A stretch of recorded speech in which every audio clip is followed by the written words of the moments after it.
तो अब हम बात करते हैं नर्वस सिस्टम के बारे में। नर्वस सिस्टम के सबसे बेसिक और फंक्शनल यूनिट के बारे में, और वो है न्यूरॉन्स यानी कि नर्व सेल। न्यूरॉन एक ऐसा सेल होता है जो नर्व इंपल्स को रिसीव करता है और ट्रांसमिट करता है, यानी मैसेज को कैरी करता है through out the nervous system. तो चलिए देखते हैं न्यूरॉन्स के मेन पार्ट्स को। सबसे पहला पार्ट है सेल बॉडी, जिसे साइटोन या सोमा भी कहते हैं। ये न्यूरॉन का सेंट्रल ब्रॉड पार्ट होता है। इसके अंदर होता है न्यूक्लियस, साइटोप्लाज्म और सेल ऑर्गन। लेकिन एक इम्पॉर्टेंट बात, न्यूरॉन में सेंट्रियोल्स नहीं होते हैं, इसलिए ये डिवाइड नहीं कर सकता। दूसरा होता है डेंड्राइटिस।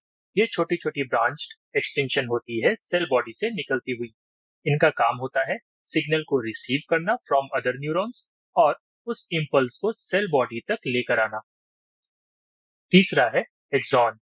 ये एक लॉन्ग फाइबर लाइक स्ट्रक्चर होता है जो सेल बॉडी से एक्सटेंड करता है। इसका काम होता है नर्व इम्पल्स को सेल बॉडी से दूर भेजना टुवर्ड द नेक्स्ट न्यूरॉन और टारगेट ऑर्गन। एक्सॉन कभी कभी माइलिन शीट से कवर होता है। ये एक इंसुलेटिंग लेयर होता है जो इम्पल्स को फास्ट और सेफ बनाती है। अगला है नर्व एंडिंग। एक्सॉन के एंड पे होता है एक फाइन ब्रांच्ड स्ट्रक्चर, और इसे हम एक्सॉन टर्मिनल भी कहते हैं, जिनका काम होता है इम्पल्स को ट्रांसफर करना टू नेक्स्ट न्यूरॉन, मसल या ग्लैंड तक। अगर ओवरऑल देखें तो एक न्यूरॉन का काम होता है सिग्नल को रिसीव करना, प्रोसेस करना और ट्रांसमिट करना, और इस तरह से कई न्यूरॉन मिलकर पूरा का पूरा नर्वस सिस्टम का फंक्शन कंट्रोल करता है। तो अब हम देखते हैं कि न्यूरॉन्स के थ्रू सिग्नल कैसे ट्रैवल करते हैं, यानी the transmission of a nerve impulse. Nervous system एक इंफॉर्मेशन हाईवे की तरह काम करता है, जहां सिग्नल एक न्यूरॉन से दूसरे न्यूरॉन तक पास होता है, वो भी सुपर फास्ट स्पीड में। तो अब हम देखते हैं फ्लो ऑफ इंफॉर्मेशन कैसे होते हैं। सबसे पहले कोई स्टिमुलस डिटेक्ट होता है, जैसे लाइट, साउंड या टच, और इसे डिटेक्ट करते हैं रिसेप्टर, जैसे स्किन, आई और ईयर। ये इंफॉर्मेशन चली जाती है सेंसरी न्यूरॉन के थ्रू। फिर ये इम्पल्स ट्रैवल करता है टुवर्ड्स स्पाइनल कॉर्ड या ब्रेन, जिसे हम सीएनएस यानी कि सेंट्रल नर्वस सिस्टम कहते हैं। ब्रेन या स्पाइनल कॉर्ड मैसेज को प्रोसेस करता है।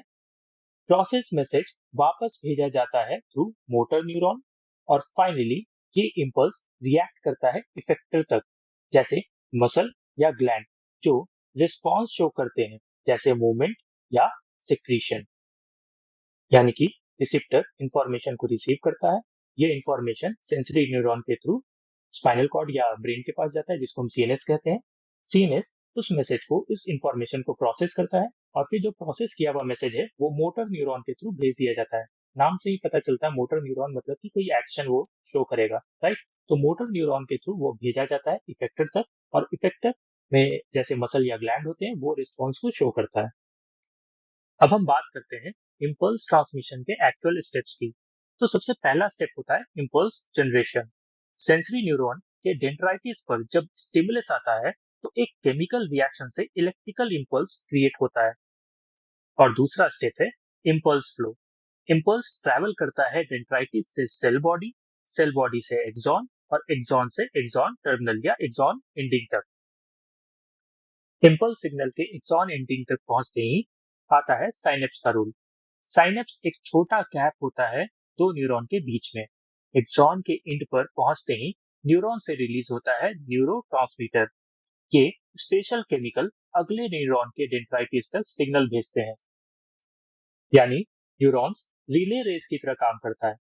न्यूरॉन 1 का एक्सॉन इम्पल्स पास करता है साइनेप्स के क्रॉस, और न्यूरॉन 2 का डेंड्राइटिस उसे रिसीव करता है। तो ये था पूरा प्रोसेस, स्टिमुलस डिटेक्ट होने से लेकर फाइनल रिस्पॉन्स तक। अगले स्लाइड में हम एक्सप्लोर करेंगे रिफ्लेक्स एक्शन।